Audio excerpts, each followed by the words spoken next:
Hi viewers, welcome to our channel. ప్రస్తుతం మనతో పాటు సీనియర్ జర్నలిస్ట్ దామ బాలా సార్ ఉన్నారు. వారితో మాట్లాడదాం. నమస్కారం సార్. నమస్తే సార్, రోజా గారిని అండ్ మాజీ మంత్రి ధర్మాన కృష్ణదాస్ గారిని వీళ్ళిద్దరినీ కూడా అరెస్ట్ చేయడానికి సిఐడి వాళ్ళు రంగంలోకి దిగారు. తొందరలో అరెస్ట్ చేయబోతున్నారంటూ వార్తలు అయితే వినిపిస్తున్నాయి సార్. మరి ఏ కేసులో వీళ్ళని అరెస్ట్ చేయబోతున్నారు, ఎప్పుడు అరెస్ట్ చేయబోతున్నారు సార్? నిన్న సిఐడి ఏడీజీ అంటే అడిషనల్ జనరల్ ఏడీజీ ఆయన ఎన్టీఆర్ జిల్లా ఎస్పీకి ఆదేశాలు జారీ చేసినట్టుగా చెబుతున్నారు.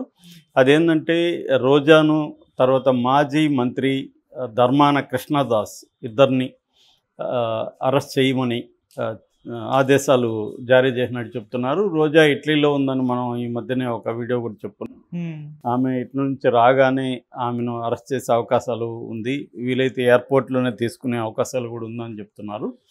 సో ఈ కేసు ఏంటంటే ఇది ఆల్రెడీ అందరికి తెలిసిన కేసే. ఆడుదాం ఆంధ్ర అనే ప్రోగ్రాము చేశారు. అదేంటంటే రూరల్ క్రీడాకారుల్ని ప్రోత్సహించాలన్న ఉద్దేశంతో ఆడుదాం అన్న ప్రోగ్రాం చేశారు. దానికి దాదాపు 150 కోట్లు ఖర్చు పెట్టారు. అయితే ఆట్యా పార్టీ అనే ఒక సంస్థ ఉంది, దానికి సంబంధించిన ఆ సంస్థ అధ్యక్షుడు ప్రసాద్, ఆయన గతంలో కబడ్డీ ప్లేయర్ కూడా. సో ఆయన కంప్లైంట్ ఇచ్చాడని చెప్తున్నారు. ఆ కంప్లైంట్ని ఈ ఏడీజీ ఎన్టీఆర్ జిల్లా సిపికి ఫార్వర్డ్ చేసి దీని మీద చర్య తీసుకోండి, దీన్ని అరెస్టులు చేయండి అని చెప్పినట్టుగా తెలుస్తుంది. అయితే మామూలుగా ఇలాంటి కుంభకోణాలు అనేవి ఏ గవర్నమెంట్ వచ్చినా చేస్తూనే ఉంటుంది. కాకపోతే దీంట్లో అరెస్ట్ చేస్తారా నిజంగానే, లేకపోతే వాళ్ళు ముందస్తు బెయిల్కి ట్రై చేస్తారా అనేది చూడాలి. ఎందుకంటే 1 by 1 ఈ నేను ముందు నుంచి చెప్తున్నా, ఇది రివెంజ్ ప్రభుత్వం, చంద్రబాబుది రివెంజ్ ప్రభుత్వం. క్లియర్గా డే 1 అంటే ఇప్పుడు రిజల్ట్ జూన్ 4 రిజల్ట్ వచ్చిన రోజు నుంచే రివెంజ్ మోడ్లోకి వెళ్ళిపోయారు. Already beverages corporation MD Vasudev Reddy ఇంటి మీద దాడులు చేయడం, అతని మీద కేసు పెట్టడం, తర్వాత గనుల శాఖ ప్రత్యేక కార్యదర్శి ఆయన వెంకటరెడ్డి ఆయన మీద చేయడం, అక్కడి నుంచి స్టార్ట్ అయింది. ఇప్పుడైతే ఐపీఎస్ 16 మందికి ఇది దేశవ్యాప్తంగా చర్చకి దారితీస్తుంది. యాక్చువల్గా 16 మందికి మెమో నిన్న ఇష్యూ చేశారు. అదేంటంటే వాళ్ళకి ఏ రకమైన బాధ్యతలు అప్పగించకుండా రోజు వచ్చి ఒక వెయిటింగ్ హాల్లో వెయిట్ చేయాలి, వెయిట్ చేసి సాయంత్రం వరకు ఉండి వెళ్ళాలి. ఇక్కడ కూడా ప్రవీణ్ కుమార్ గతంలో ఎస్పీగా పనిచేసిన ఆయన కూడా దీని మీద నిన్న మాట్లాడాడు.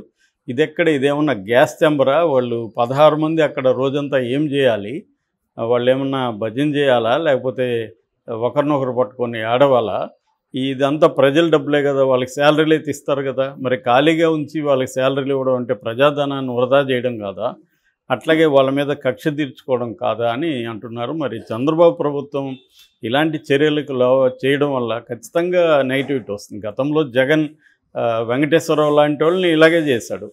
మరి వాళ్ళకి జగన్కి వీళ్ళకి ఏమీ తేడా ఉంది? జగన్ అప్పుడు అందరూ విమర్శించారు. సో అంతకంటే ఎక్కువ మేము చేస్తామని అంతకుముందు కూడా మనం మాట్లాడుకున్నాం. రెవెన్యూ కావచ్చు, పోలీసులు కావచ్చు, చాలామందికి 100 మందికి పోస్టులు ఇవ్వకపోవడం, ఇచ్చిన అప్రధానమైన పోస్టులు ఇవ్వడం, ఒక హరాస్మెంట్ అనేది, ఈ రెడ్ బుక్ హరాస్మెంట్ అనేది జరుగుతుంది. సో ఆ క్రమంలో భాగంగా ఇప్పుడు వైసీపీని కూడా టార్గెట్ చేస్తుంది. వైసీపీని టార్గెట్ చేసినా మనం అర్థం చేసుకోవచ్చు. ఎందుకంటే పొలిటికల్గా ఒక పొలిటికల్ పార్టీ ఇంకొక పొలిటికల్ పార్టీని టార్గెట్ చేయడం అనేది కామనే. ఎవరు అధికారంలో ఉన్నా ప్రతిపక్షాలను చేస్తారు. గతంలో 2014 నుంచి 19 వరకు తెలుగుదేశం వాళ్ళు చేశారు, మళ్ళీ రివర్స్లో వైసీపీ వాళ్ళు చేశారు, మళ్ళీ ఇప్పుడు తెలుగుదేశం చేస్తున్నారు, మళ్ళీ జగన్ వస్తే మళ్ళీ చేస్తాడు. ఇది ఒక విసియస్ సర్కిల్ లాగా అది జరుగుతుంది.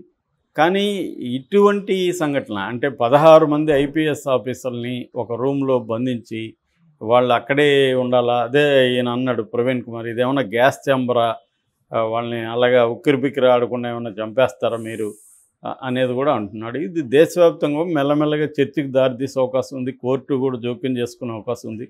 ఖచ్చితంగా బ్యాడ్ నేమ్ అయితే వస్తుంది. మరి పవన్ కళ్యాణ్ రోజుకి 10 నీతులు చెప్తుంటాడు, ఇలాంటి విషయాల మీద అతను నాకు కనబడవు సార్ అన్నట్టుగా సైలెంట్గా ఉంటున్నాడు. ఆ క్రమంలోనే ఇప్పుడు రోజా మీద చాలా సివియర్ కోపం ఉంటుంది వీళ్ళందరికీ. ఆ విషయంలో పవన్ కళ్యాణ్కి కూడా రోజా మీద కోపం ఉంటుంది.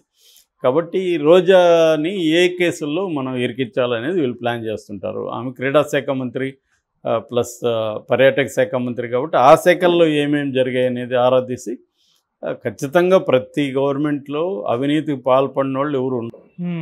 ఆ, వీళ్ళు చేయరా, తెలుగుదేశం వాళ్ళు చేయరా, చేస్తారు. ఇప్పుడు వైసీపీ వాళ్ళు చేయరా, చేస్తారు. నేను అందుకనే ఎప్పటి నుంచి చెప్తుంటాను, ప్రతి పొలిటికల్ పార్టీ అధికారంలోకి వచ్చినాక అవినీతి చేయకుండా కుదరదు కూడా. ఎందుకంటే వాళ్ళు ఖర్చు భయంకరంగా పెట్టి కదా గెలుస్తున్నారు ఒక్కొక్కరు. సో 60,000 కోట్లు పైన మొన్న నేషనల్ లెవెల్లో ఎన్నికల్లో ఖర్చు పెట్టారు రాజకీయ నాయకులని ఒక ఏడీఆర్ సంస్థ నివేదిక చెప్పింది. మరి వీళ్ళు అది అనఫ్సీలు ఇంకా ఎక్కువ పెట్టి ఉండే అవకాశం ఉంది.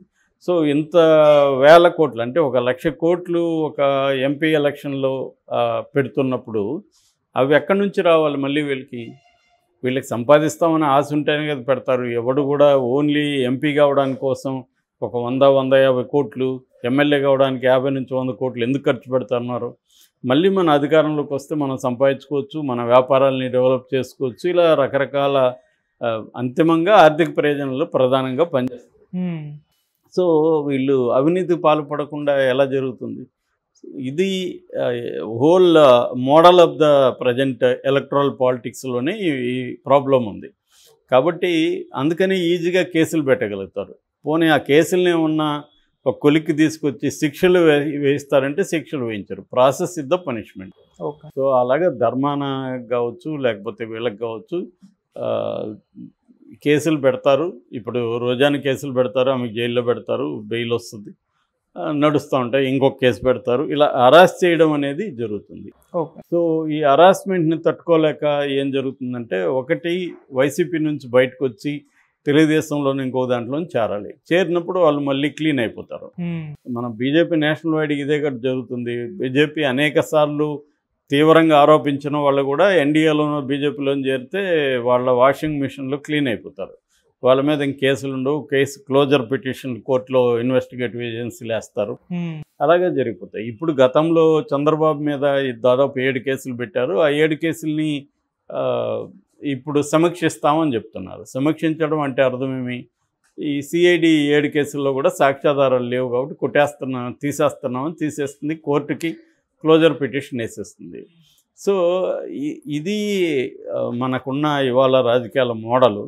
కాబట్టి ఈ చంద్రబాబు కూడా అదే పని చేయడం కరెక్ట్ కాదు. జగనే చేస్తున్నాడు. జగన్ చేసి ఇప్పుడు దీనికి అందరూ వాళ్ళు మాట్లాడేది ఏంది? మీకు వెంకటేశ్వరరావుని ఇబ్బంది పెట్టినప్పుడు మీరేమయ్యారు? ఏమవుతాం? దాన్ని కూడా ఖండిస్తాము. వెంకటేశ్వరరావుని చేశారు కాబట్టి మేము చేస్తానంటే ఇంకా తేడా ఏముంది? మళ్ళీ అతనికి కూడా మీరు లేజిటిమసీ ఇచ్చినట్టే కదా. నువ్వు చేసింది కరెక్టే రా బాబు, మేము కూడా చేసింది కరెక్టే, మళ్ళీ నువ్వు కూడా చెయ్యి అన్నట్టే కదా ఉంది. కాబట్టి దీనివల్ల ఏమవుతుందంటే వ్యవస్థలని నిర్వీర్యం చేయడం. ప్రభుత్వం ఇప్పుడు ఒక ప్రెజరే కదా, రేపు ఐపీఎస్ ఆఫీసర్లంతా మాకు అనుకూలంగా పనిచేయండి అని ప్రెజర్ చేస్తారు. ఇప్పుడు ఈ నెక్స్ట్ మళ్ళీ వైసీపీ వచ్చినాక కూడా అదే జరుగుతుంది కదా. అంతిమంగా ఏంటంటే అధికారులు కూడా ఆలోచించుకోవాలి. మనం రాజకీయ నాయకులు చెప్పినట్టంతా ఆడితే మళ్ళీ ఇంకొక పార్టీ అధికారంలోకి వచ్చినప్పుడు మనం ఇబ్బందులు పడాల్సి వస్తుంది అనేది. వెంకటేశ్వరరావుని కూడా ఊరికే వేధించలేదు కదా జగన్. మిగతా వాళ్ళని వేధించకుండా వెంకటేశ్వరరావుని ఎందుకు వేధించాడు? వెంకటేశ్వరరావు కూడా తెలుగుదేశం కార్యకర్తలుగా పనిచేశాడు. సో ఇక్కడ ఈ ఐపీఎస్ కావచ్చు, ఇతర అధికారులలో కూడా ప్రాబ్లం ఉంది. వాళ్ళు ఏంటంటే ఒక స్టెప్ ముందుకెళ్ళి వాళ్ళ పర్సనల్ ఇదిలాగా వాళ్ళు బిహేవ్ చేయడం, వాళ్ళ జగన్కి వెంకటేశ్వరరావు పర్సనల్ గ్రడ్జ్ ఉన్నట్టుగా వెంకటేశ్వరరావు బిహేవ్ చేయడం, ఆ 23 మంది ఎమ్మెల్యేలని తెలుగుదేశంలో తీసుకురావడంలో వాళ్ళ ఫోన్లు ట్యాప్ చేసి వాళ్ళు బెదిరించారన్న ఆరోపణలు ఉన్నాయి. సో ఇది అన్ని పార్టీలు ఇదే చేస్తున్నాయి. ఇక్కడ మనం కేసీఆర్ అదే చేశాడు కదా, టెలిఫోన్ ట్యాపింగ్ అదే. ఇప్పుడు రేవంత్ రెడ్డి ఏమన్నా భిన్నంగా పరిపాలిస్తున్నాడా? లేదు. వీళ్ళందరూ ఏంటంటే తాము అధికారంలోకి వచ్చినప్పుడు ప్రతిపక్షాలను వేధించడం, మళ్ళీ వాళ్ళు వచ్చినప్పుడు వీళ్ళని వేధించడం. ఈ ఓవరాల్గా ఇది వేల గొడవ కాదు కదా, ఇది ప్రజలకు సంబంధించింది, గవర్నెన్స్కి సంబంధించింది. దీనివల్ల డెమోక్రసీ అనేది గంగలో కలిసిపోతుంది. ప్రజల పరిపాలన అందించడం కంటే దీని మీద ఫోకస్ యంత్రాంగం దీని మీద పెట్టాలి. సో ఇది ఈ మోడల్లోనే ప్రాబ్లం ఉంది. ఈ మోడల్కి ఎక్కడో చోట ఫుల్ స్టాప్ పడాలంటే ప్రజల్లో చైతన్యం రావాలి. కానీ ప్రజలు కూడా ఎలా తయారయ్యారు? మాకు డబ్బులు ఎక్కువ లేదని వాళ్ళు ధర్నాలు చేసే పరిస్థితి. మాకు డబ్బులు లేదని వచ్చినప్పుడు ఎవరు ఇక్కడ శుద్ధపూస కాదు. వీళ్ళు ఇప్పుడు రోజా వాళ్ళ లాంటి వాళ్ళని ఇబ్బందులు పెడతారు. మళ్ళీ వాళ్ళు వచ్చినప్పుడు లోకేష్ని, చంద్రబాబుని వాళ్ళు ఇబ్బంది పెడతారు. మనం చెప్పుకుంటుంటాం. Thank you so much sir.